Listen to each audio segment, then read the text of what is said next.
தந்தை, மகன், தூய ஆவியாரின் பெயராலே ஆமேன். பாஸ்கா காலத்தின் முதல் திங்கள். அன்பு இயேசுவே, மரணத்தை வென்று உயிர்த்தெழுந்த உமது வெற்றியை நாங்கள் கொண்டாடுகிறோம். அன்று கல்லறையை தேடி வந்த பெண்களுக்கு நீர் காட்சியளித்து அவர்களின் அச்சத்தை போக்கி பெருமகிழ்ச்சியை தந்தீர்.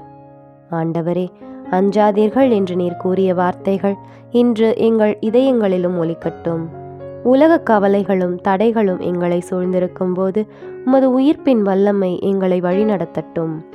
உண்மையை மறைக்க முயன்ற பொய்களையும் சூழ்ச்சிகளையும் தாண்டி உமது ஒளி இன்றும் பிரகாசிப்பது போல எமது வாழ்விலும் பொய்மை நீங்கி உம்மை பற்றிய நற்செய்தியை பகிர எங்களுக்கு துணிவை தாரும்.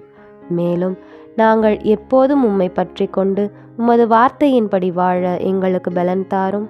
ஆமேன்.